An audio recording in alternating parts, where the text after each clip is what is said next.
آپ مجھے صرف ایک ایمانداری سے بتائیں کہ آپ نے وہ دین لینا ہے جو ابو بکر عمر عثمان و علی کو نبی الاسلام نے تعلیم دی ہے، یا وہ دین جو آپ کو آپ کے بزرگوں نے دیا ہے؟ بتائیں۔ تو جب صحیح بخاری میں 1010 نمبر حدیث ہے کہ حضرت عمر کہتے ہیں اللہ جب تک تیرے نبی ہم میں موجود تھے ہم ان کے وسیلے سے تجھ سے بارش مانگتے تھے، اور وسیلہ پنجابی والا نہیں، ان سے دعا کرواتے تھے وسیلہ شخصی۔ آج ہم تیرے نبی کے چچا کو لے کے آئے۔ اس وقت ہمارے بریلوی لوگ کدھر تھے کہ وہ اسے کہتے کہ بھئی رسول اللہ کی قبر پہ جا کے مانگ لیں؟ یہ آپ کیا وہابیوں والا عقیدہ دے رہے ہیں؟ انا کننا نتوسل الیک بنبینا، پہلے ہم کرتے تھے، تو کیا آپ رسول اللہ کی بزرگی کے آپ قائل نہیں رہے؟ ان کو پتا تھا اب رسول اللہ کے ساتھ ہماری کمیونیکیشن نہیں ہو سکتی۔ الحمدللہ رب العالمین والعاقبۃ للمتقین والصلاۃ والسلام علی سید الانبیاء والمرسلین، اما بعد، قال اللہ تبارک و تعالی فی کلام المجید والفرقان الحمید، وقل جاء الحق وزهق الباطل ان الباطل کان زہوقا، صدق اللہ العظیم۔ معزز سامعین، آپ نے انجینئر مرزا محمد علی کا کلپ سنا جس میں وہ یہ کہہ رہا ہے کہ حضرت سیدنا عمر ابن خطاب آپ رسول اللہ کے وصال کے بعد رسول اللہ کے وسیلہ کے قائل نہیں تھے، اور اس کے بعد اس نے بخاری شریف کی حدیث نمبر 1010 پڑھی اور اس حدیث کا غلط ترجمہ، غلط مفہوم بیان کرتا ہے۔ کہتا ہے کہ حضرت عمر ابن خطاب کہا کرتے تھے کہ جب تک رسول اللہ ہم میں موجود تھے ہم رسول اللہ کے وسیلہ سے دعا کرتے تھے، اور اب ہم رسول اللہ کے چچا کے وسیلہ سے دعا کرتے ہیں۔ تو میں مرزا سے یہ کہوں گا کہ تمہیں قیامت تک مہلت ہے، اس حدیث مبارکہ میں سے یہ صراحت دکھاؤ کہ حضرت عمر ابن خطاب نے کہا ہو کہ رسول اللہ کی حیات میں تو آپ کا وسیلہ جائز تھا لیکن اب وصال کے بعد آپ کا وسیلہ جائز نہیں ہے۔ تو مرزا صاحب قیامت آ سکتی ہے لیکن آپ یہ صراحت حدیث مبارکہ میں سے نہیں دکھا سکتے، اور جو مفہوم تم لے رہے ہو محدثین نے اس حدیث سے یہ مفہوم نہیں لیا۔ اور سامعین، یہ حدیث جو مرزا پڑھتا ہے در حقیقت یہ تو ہماری دلیل ہے، یہ حدیث تو ہماری دلیل ہے۔ حضرت عمر ابن خطاب یہ بتانا چاہتے ہیں کہ رسول اللہ صلی اللہ علیہ وآلہ وسلم آپ کا وسیلہ بھی جائز ہے اور آپ کی اہل بیت اطہار کا وسیلہ بھی جائز ہے۔ تو سامعین آئیں، میں اب دلائل کے ساتھ ثابت کرتا ہوں کہ حضرت عمر ابن خطاب اور دیگر صحابہ اکرام رسول اللہ کے وصال کے بعد آپ کے وسیلہ کے قائل تھے۔ تو اس سلسلہ میں میرا پہلا حوالہ یہ میرے ہاتھ میں کتاب البدایہ والنہایہ ہے، اس کے لکھنے والے حافظ ابن کثیر ہیں اور اس کی جلد نمبر 7 ہے، بیروت لبنان کی مطبوع ہے، اور مرزا صاحب یہ وہی محدث ہیں جن پر تم بھی اعتماد کرتے ہو اور ان کے حوالہ جات اپنے ریسرچ پیپروں میں نقل کرتے ہو۔ آپ کی اعتماد والی شخصیت ہے، وہ اپنی اس کتاب کے صفحہ نمبر 98 پر روایت نقل کرتے ہیں، وقال الحافظ ابو بکر البیہقی اخبرنا ابو نصر بن قتادہ و ابو بکر الفارسی قال حدثنا ابو عمر بن مطر حدثنا ابراہیم بن علی الزہلی حدثنا یحییٰ بن یحییٰ حدثنا ابو معاویہ عن العامش عن ابی صالح عن مالک قال اصاب الناس قحط فی زمن عمر بن الخطاب فجاء رجل الى قبر النبی صلی اللہ علیہ وآلہ وسلم فقال یا رسول اللہ استسق اللہ لامتک فانہم قد ہلکوا فاتاہ رسول اللہ صلی اللہ علیہ وآلہ وسلم فی المنام فقال ایت عمر فاقرہ منی السلام واخبرہم انہم مسقون۔ ایک شخص حضرت عمر ابن خطاب کے زمانے میں اور دوسری روایات میں ان کا نام حضرت بلال بن حارث آیا ہے جو کہ صحابی رسول ہیں۔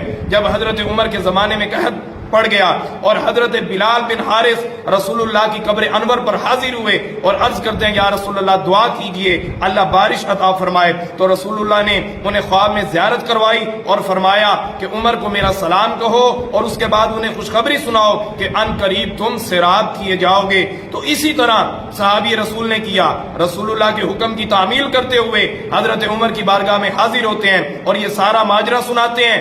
حضرت عمر ان کی اس بات کو سن کے خاموش ہو گئے، رونا شروع ہو گئے۔ تو چاہیے تو یہ تھا جیسے مرزا پہلے بتا رہا تھا کہ حضرت عمر رسول اللہ کے وصال کے بعد ان کے وسیلے کے قائل نہیں تھے، جب ایک شخص نے ایک ناجائز کام کیا بقول مرزا کے تو حضرت عمر کو تو چاہیے تھا کہ اس کو منع کرتے، اس کے اس فعل کی تردید کرتے، لیکن حضرت عمر اسے قائم رکھتے ہوئے ان کی کسی قسم کی آپ نے تردید نہ فرمائی، جو اس بات کی دلیل ہے کہ حضرت عمر ابن خطاب رسول اللہ کے وصال کے بعد رسول اللہ کے وسیلہ کے قائل تھے۔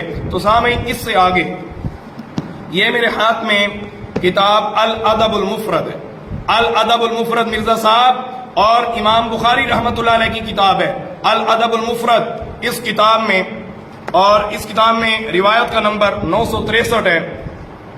حدثنا ابو نعیم قال حدثنا سفیان عن ابی اسحاق عن عبد الرحمن بن سعد قال خدرت رجل ابن عمر فقال له رجل اذكر احب الناس الیک فقال یا محمد.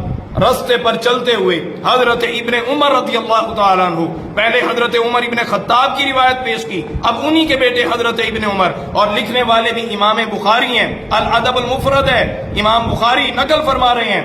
چلتے ہوئے حضرت عمر، آپ کے بیٹے حضرت ابن عمر کا پاؤں سن ہو گیا تو ساتھ والے شخص نے کہا حضور اس شخص کو یاد کریں جو آپ کے نزدیک سب سے پیارا ہو، آپ کو سب سے زیادہ جس سے محبت ہو اسے یاد کریں. تو حضرت ابن عمر کیا کہتے ہیں؟ فقال یا محمد. تو حضرت ابن عمر نے اسی وقت پکارا یا محمد. سامعین دیکھیں لفظ موجود ہے یا محمد. پتہ چلا حضرت ابن عمر کا بھی عقیدہ تھا کہ رسول اللہ کے وصال کے بعد رسول اللہ کا وسیلہ پیش کرنا جائز ہے، اور جب انہوں نے یا محمد کہا تو ان کا پاؤں اسی وقت ٹھیک ہو گیا. اب اس سے اگلا حوالہ یہ میرے ہاتھ میں کتاب المعجم الکبیر ہے، امام طبرانی رحمۃ اللہ علیہ کی، دار الکتب العلمیہ کی مطبوعہ ہے، اور اس کی جلد نمبر 4 ہے. امام طبرانی جو کہ جلیل القدر امام ہے، وہ واقعہ نقل فرماتے ہیں صحابی رسول حضرت عثمان بن حنیف رضی اللہ تعالیٰ عنہ آپ سے ایک شخص ملتا ہے اور آ کر شکایت کرتا ہے کہ میں حضرت عثمان کے پاس حاضر ہوتا ہوں اور وہ میری طرف توجہ نہیں فرماتے. تو حضرت عثمان بن حنیف نے آپ کو ایک دعا کی تعلیم دی، فرمایا کہ وضو کریں، اس کے بعد 2 رکعتیں ادا کریں اور اس کے بعد یہ دعا پڑھیں. دعا پڑھنے کے بعد جب وہ صحابی رسول حضرت عثمان کی بارگاہ میں جاتے ہیں تو حضرت عثمان ان کی طرف توجہ بھی فرماتے ہیں اور ان کی حاجت کو بھی پورا کرتے ہیں. سامعین توجہ کریں، صحابی رسول، اور یہ واقعہ بھی حضرت عثمان بن عفان کی خلافت کا ہے، رسول اللہ کے وصال کے بعد کی بات ہے. تو جو دعا حضرت عثمان بن حنیف نے صحابی رسول کو تعلیم دی اس کے ذرا الفاظ سماعت کریں.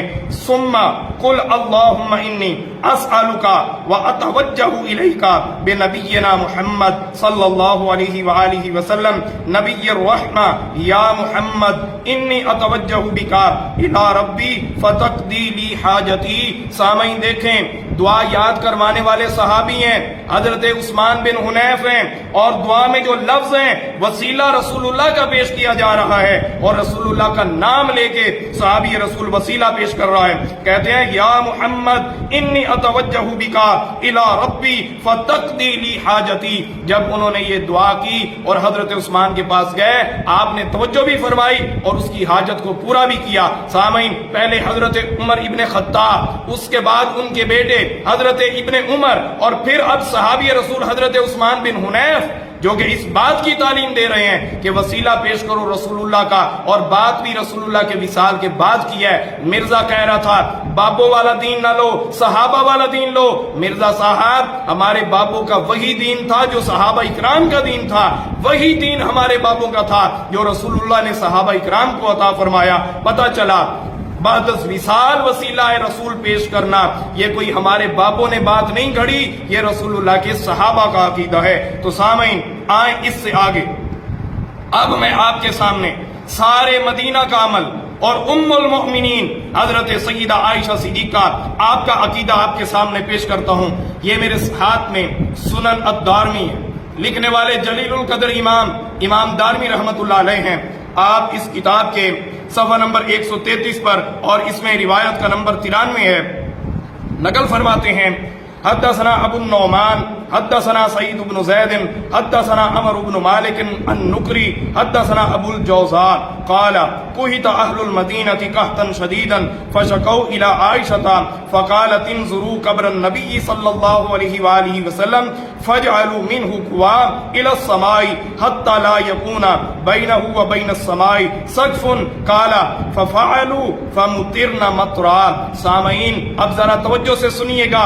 حضرت اوس بن عبداللہ بیان کرتے ہیں کہ مدینہ والے شدید قحط میں مبتلا ہو گئے، اور تو انہوں نے حضرت سیدہ عائشہ کے پاس شکایت کی. تو حضرت سیدہ عائشہ نے کہا اب ان لفظوں پر اگر غور کریں گے تو یہ مسئلہ کھل کے واضح ہو جائے گا. آپ نے فرمایا نبی صلی اللہ علیہ وآلہ وسلم کی قبر کی طرف دیکھو اور اس میں اس طرح سوراخ کر دو کہ آپ اور آسمان کے درمیان چھت نہ رہے۔ آپ فرما رہی ہیں کہ وہ کھڑکی جا کر کھولو جو رسول اللہ کے مزار پنروار میں ہے، فرمایا اسے کھولو تاکہ چھت باقی نہ رہے آسمان اور رسول اللہ کی قبر انور کے درمیان۔ تو جب سارے مدینہ والوں نے ایسا ہی کیا تو اوس بن عبداللہ آپ بیان کرتے ہیں کہ انہوں نے ایسا ہی کیا تو ہم پر بارش برسنے لگی۔ سامعین دیکھیں، اب یہ عمل سارے مدینہ والوں کا ہے اور بتانے والی ام المؤمنین سیدہ عائشہ صدیقہ ہیں۔ مرزا کہہ رہا تھا کہ حضرت عمر ابن خطاب قبر نبی پر نہیں گئے، مرزا صاحب وہ نظر آتے ہیں، سارے مدینہ والے آپ کو نظر کیوں نہیں آ رہے؟ ام المؤمنین آپ کو نظر کیوں نہ آئیں جو فرما رہی ہیں کہ جاؤ قبر نبی پر جا کر اس طرح کا سوراخ کرو کہ کوئی بھی چھت درمیان میں حائل نہ رہے۔ جب سارے مدینہ والوں نے ایسا ہی کیا تو اللہ پاک نے بارش عطا فرما دی اور کسی نے بھی انکار نہ کیا۔ صحابہ کرام موجود تھے، کسی نے یہ نہیں کہا کہ رسول اللہ کا وسیلہ پیش کرنا بعد از وصال تو جائز نہیں ہے۔ پتہ چلا رسول اللہ کا وسیلہ پیش کرنا آپ کے وصال کے بعد یہ صحابہ اکرام کا عقیدہ ہے، سارے مدینہ والوں کا عقیدہ ہے۔ اور اس سال اس قدر اللہ نے بارش عطا فرمائی کہ اس سال کا نام عام الفتح رکھ دیا گیا، یعنی چوپایوں کے موٹا ہونے کا سال۔ اس قدر اللہ نے رحمت کی بارش عطا فرمائی۔ اب اس سے اگلا حوالہ یہ میرے ہاتھ میں کتاب مجمع الزوائد ہے، لکھنے والے جلیل القدر امام حیثمی رحمت اللہ علیہ ہیں اور یہ دارالکتب العلمیہ کی مطبوعہ ہے۔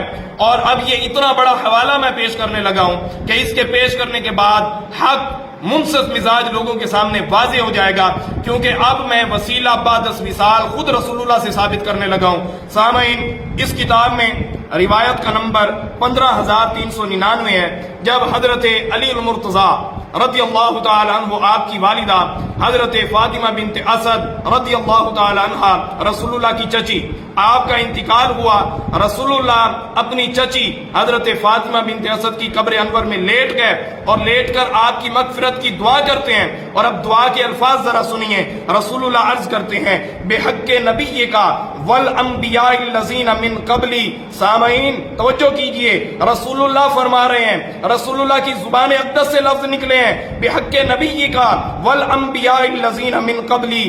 رسول اللہ عرض کرتے ہیں اللہ کی بارگاہ میں، اے اللہ میں تجھے اپنا وسیلہ پیش کرتا ہوں اور اپنے سے پہلے جتنے انبیاء آئے ان تمام انبیاء کے وسیلہ سے دعا کرتا ہوں۔ سامعین دیکھیں، رسول اللہ اپنے سے پہلے آنے والے تمام انبیاء کا وسیلہ پیش کر رہے ہیں اور تمام انبیاء کا وسیلہ رسول اللہ بعد از وصال پیش کر رہے ہیں۔ پتہ چلا بعد از وصال وسیلہ پیش کرنا یہ رسول اللہ سے ثابت ہے، رسول اللہ کے صحابہ سے ثابت ہے، جیسا کہ میں نے پہلے آپ کے سامنے واضح کیا۔ مرزا کہہ رہا تھا چاہے تو بابوں والا دین لو، چاہے تو صحابہ والا لو۔ سامعین یہ دین ہے جو رسول اللہ نے صحابہ کو عطا کیا اور الحمدللہ ہمارے بابوں کا بھی وہی دین تھا جو رسول اللہ کے صحابہ کو رسول اللہ نے عطا فرمایا۔ اور رسول اللہ کیا فرما رہے ہیں؟ بعد از وصال تمام انبیاء کا وسیلہ پیش کر رہے ہیں۔ اور پھر اس روایت کے راویوں کی توثیق امام حیثمی رحمت اللہ علیہ نے بھی نقل فرمائی ہے۔ تو اب سامعین یہ تو تھا میں نے رسول اللہ سے ثابت کیا، رسول اللہ کے صحابہ سے ثابت کیا۔ اب آئیں ذرا مرزا کو الزامی جواب بھی دیتے چلیں۔ یہ میرے ہاتھ میں خطبات اسحاق ہے، خطبات اسحاق، مفتی اسحاق جھالوی صاحب، مرزا صاحب ان سے تو آپ بخوبی واقف ہیں، جنہیں شیخ الاسلام کہتے ہیں، سب سے بڑا حق گو عالم کہتے ہیں اور ان کی ویڈیو سننے کی ترغیب دیتے ہیں۔ یہ کیا لکھتے ہیں اپنی اس کتاب میں؟ اب ذرا سامعین توجہ سے سنیے گا۔ کہتے ہیں مفتی اسحاق صاحب، کہے بحرمت نبیاں ولیاں دے مراد الہی، اس وچ شرک نہ ہرگز کوئی، نہ کوئی ہور تباہی۔ کہتے ہیں آج کے دور میں وضاحت کرتا ہوں ان کے اس شعر کی، آج کے اس دور میں کہتے ہیں نبیوں ولیوں کا وسیلہ پیش کرنا نہ یہ کسی قسم کا شرک ہے اور نہ کوئی تباہی ہے۔